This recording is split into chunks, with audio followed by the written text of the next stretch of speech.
Welcome to the Daily Coffee Pro by Mapper Forward, friends. Today on the podcast, we're talking about struggling with finding the right staff for your cafe. And this comes out of a direct conversation that I've had with a variety of different people recently when it comes to finding staff in the middle of a pandemic that can meet the needs of both the employer and the customer. And people are constantly saying that it's really difficult to find the right kind of staff right now. I would argue that it is difficult to find the right kind of staff a lot of the time. And there's a number of reasons for that. So in this episode, what we're going to do is we're going to talk about why it's difficult to find staff typically and break it down how you can change that. Then what we're going to do is talk about why that's made more difficult, or is it made more difficult during COVID-19? And then what we're going to do is look at how is this going to change into the future? What's going to change into the future?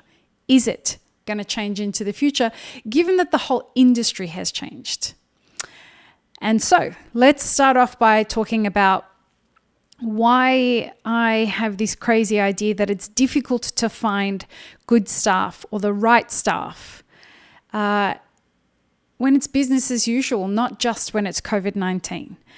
And the reason I think that it's difficult to find the right kind of staff is because the majority of owners don't understand the challenges in setting up the foundation of a business. And this leads itself back to, and I get that that's a controversial statement. And I'm not saying that because I want to pound on the industry. My goal with this podcast and with everything to do with Mapper Forward is so that we can create a better future for our industry. And we can't do that though if all we're doing is deluding ourselves into thinking that we do everything well. The fact of the matter is that we don't. And the veil that's been lifted off our industry because of COVID-19 is revealing and exposing what those exposures are and what those vulnerabilities are. So I am of the opinion that if we talk about what needs to be improved and we sit with the discomfort of that reality, well, we can change it. And so while people say to me, you're quite negatively, I promise you I'm not. I'm hopeful that when we speak about the things that we're not doing well as an industry, what that invites is the opportunity for change. Okay, so when I say that employers haven't gone through the process of laying the foundation that's necessary to build a well-established business, what do I mean by that? The barrier to entry for our industry is only fractionally higher for business owners than it is for people who are baristas and for other employees. What that means is that if you want to open a business in the coffee industry, all you really need is cash. The rest you can figure out on the job. The problem therein lies that once you start employing people, whatever foundation it is that you've built, that's the foundation that they're going to be stepping on. If you haven't gone to the trouble of building a culture, that's going to affect them. If you haven't gone to the trouble of building a clear SOP structure, a standard operating procedure structure, that's going to affect the way that they move in your company and with your customers. If you haven't built a good brand, that's going to affect your employees. If you're not going to go to the trouble of understanding what your financial literacy is, what your profit margins are, what your financial statements look like, that's going to affect the way that your employees are able to move within your company. So, and that's just examples. That's not the full list of things. When it comes to hiring the right people, if you're expecting your employees just to know how to do a good job and just know how to be great and fantastic specialty coffee baristas. And we also expect that they're going to put up with minimum wage. Well, there's a disconnect there. And this is where we have this huge attrition rate, the rate that people are leaving jobs and the industry, because there's a disconnect there between the expectation that employers have to have staff that do a really great job and the rate that they're being paid. So I hear some of you saying, but I'm paying, especially those in Australia, but I'm paying a really good rate. I'm paying upwards of $25, $30 an hour. Okay, here's where the attrition rate starts to skyrocket even when people are being paid $35 an hour. Two scenarios. Because those employees are being hired as casual employees, what you tend to see quite regularly is that staff get sent home after the peak rush times. Even though their shift might be going for another 3 or 4 hours, once you've hit the minimum number of hours that staff members have to be there, you can, by law in Australia, send them home. And so what ends up happening is that employees get sick and tired of their shifts getting cut in half. The other thing is, the second thing that creates some friction in a situation, even when staff are getting paid lots of money, is that because you believe that they can do what they can do, and you as the owner don't have the expertise that's required to identify a really great professional, your assumption that that person can execute is based on trust. It's based on believability. And you bring that person on board, and either you don't deliver on what you've promised that they are going to be able to have access to with regards to equipment and with regards to how busy it should be, the hours, all of that kind of stuff, or they have overstated their ability and you weren't able to qualify that, and they end up leaving because they've realized that this is just not the job for them. They're not actually able to do what you want to do, what you want them to do. Now, the middle ground there is that they believe they can do a really great job and they haven't been able to demonstrate that, no matter how much you tell them they need to do better. It's not what you expected. They're not meeting your expectations. They won't believe you. How do you mitigate that? Well, the way to mitigate that is by having a clear understanding of what the job entails. And you can only do that by having done the job yourself. Once you have a clear understanding of how the job is done, you've got to be able to communicate that very clearly to people. And then what you need to do is give someone the opportunity to demonstrate all the key traits, whether they be personality traits or technical traits, in order to execute on what your expectations are. When you're unable to do those things before somebody is hired as on a more long-term situation, what you're doing is creating a recipe for disaster that's built with a lot of friction and so many people showing up and telling you they can do the job, and then just they end up fucking off, and you're frustrated and they're frustrated and you got nothing out of it, but you ended up having to spend a whole bunch of money for no reason. Your customers ended up frustrated and you end up frustrated as well. The reason I see this happen again and again and again is from owners who haven't spent an extended period of time on bar themselves. If you are an owner who hasn't done that and you're looking for staff right now during COVID, I would recommend that you put yourself in that place first. I would recommend that you get on bar. And one of my most valuable things when I was training baristas and when I was trying to hire, wherever I worked as a barista in my 15 years, in Sydney mostly, I worked in Sydney and in Los Angeles and in London. And the one thing I can guarantee you, if you want to create a great barista that is in touch with the culture and the customers, have them work side by side with the person who's making all the decisions when it comes to coffee. So have them come on the machine and invite them to mimic the things that you're doing.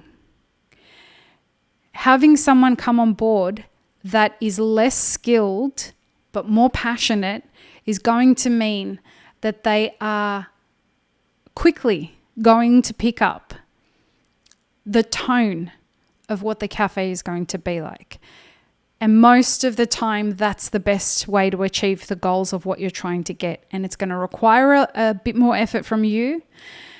And it also requires you to actually know what you're talking about if you're an owner. So we've talked about why it's difficult to hire staff or the right staff in business as usual. Why is that more difficult now in COVID?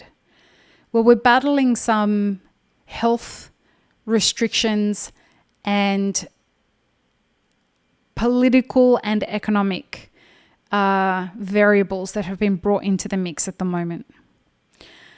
I'm getting contacted by a lot of people that are saying, I can't find staff because the unemployment that they're being offered pays them more than what I can offer them. This is where the foundation that we talked about before, in the way that you set your business up, will have paid dividends in times of uncertainty and crisis now. If you've put the effort into building a foundation that is lavished with culture and camaraderie and success and encouragement and motivation and mentorship and transparency and all the great stuff that goes into building a great company, when it comes time to do difficult things or face difficult times, the whole team wants to come together to conspire to the success of you and the business and the customers.